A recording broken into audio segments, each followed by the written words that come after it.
नमस्कार, जय माता दी। मन्नू जिंदगी यूट्यूब चैनल में आप सभी का स्वागत है। फ्रेंड्स, आज हम माँ ब्रह्मचारिणी की व्रत कथा सुनेंगे। माँ ब्रह्मचारिणी का जो व्रत है वो नवरात्रि के दूसरे दिन होता है। और ब्रह्मचारिणी की कहानी, तो नवरात्रि का दूसरा दिन माँ दुर्गा के ब्रह्मचारिणी स्वरूप का होता है। तो इस दिन माता के व्यक्ति के सभी काम पूरे हो जाते हैं अगर इन माता की पूजा से। अगर हम ब्रह्मचारिणी की पूजा करते हैं तो हमारे सारे कार्य पूर्ण हो जाते हैं और साथ ही कार्यों में आ रही रुकावट भी दूर होती है। जिन पर माँ ब्रह्मचारिणी की कृपा बरसती है उन्हें हर काम में विजय प्राप्त होती है और इसके अलावा माता के आशीर्वाद से हर तरह की परेशानियां भी समाप्त हो जाती है। देवी ब्रह्मचारिणी की विधि विधान से पूजा करने से हमारे तप, त्याग, वैराग्य, सदाचार, संयम की वृद्धि होती है।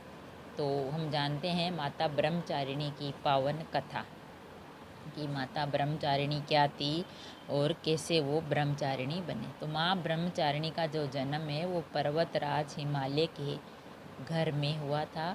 उन्होंने भगवान शिव से विवाह की इच्छा प्रकट की, लेकिन उनके माता पिता उन्हें कहा कि शिव जी को प्रसन्न करने के लिए तुम्हें कठिन तप करना पड़ेगा। तब देवी ब्रह्मचारिणी ने नारद जी से सलाह मांगी। तो उसने कहा, हे नारद जी, आप मुझे कुछ उपाय या कुछ सलाह दीजिए। उनके सुझाव अनुसार माता ने भगवान शिव को पति के रूप में पाने के लिए घोर तपस्या की। कठिन तपस्या के कारण ही माता को ब्रह्मचारिणी नाम से जाना जाता है। ब्रह्मचारिणी क्योंकि माता ने बहुत ही कठिन तप किया था। माता ब्रह्मचारिणी 1000 साल बिन अन्न ग्रहण किए सिर्फ फल खाकर बिताए। सिर्फ फल खाए, ना अन्न खाया। उन्होंने 100 साल तक जमीन पर रहकर शाक पर निर्वाह किया। इतना ही नहीं, उन्होंने वर्षा और धूप के घोर कष्ट को सहा। टूटे हुए बेल पत्र खाकर भगवान शंकर की भक्ति की लेकिन उसने अपना ये जो तपस्या थी वो नहीं छोड़ी। फिर कई हजार साल बाद बिना जल और भोजन की घोर तपस्या की। माँ ब्रह्मचारिणी का जो तपस्या की, ना भोजन खाया, ना पानी पिया, बिना कोई जल पिया। लेकिन कठिन तपस्या के बाद देवी का शरीर कमज़ोर हो गया। देवता, ऋषि, मुनि सभी ने देवी ब्रह्मचारिणी की तपस्या की सराहना की और कहा, देवी, इतनी कठिन तपस्या आज से पहले किसी ने नहीं की।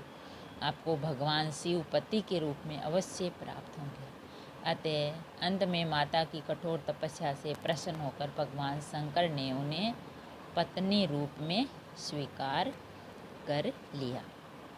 तो फ्रेंड्स, ये ब्रह्मचारिणी का जो है रूप, ये दूसरा नवरात्र होता है। तो नवरात्रि में कोई फलाहार करके व्रत करते हैं, कोई खाना खा के एक टाइम खाना खाते हैं और माता रानी की जो है पूजा आराधना करते हैं। तो ये ब्रह्मचारिणी थी जो ये शंकर भगवान को अपना पति मानना चाहती थी। तो इसने बहुत ही घोर तपस्या की, ना खाना खाया, ना अन्न जल ग्रहण किया, बेल पत्र खाकर उसने जो ये अपनी हजारों साल तपस्या की और ऐसे ही रही। तो फिर इनकी तपस्या से प्रसन्न होकर भगवान शंकर ने इनको अपने पत्नी रूप में स्वीकार किया। अगर वीडियो अच्छा लगा तो लाइक और शेयर ज़रूर करें। ऐसे ही और वीडियो देखने के लिए, जानने के लिए, सुनने के लिए चैनल को सब्सक्राइब करें।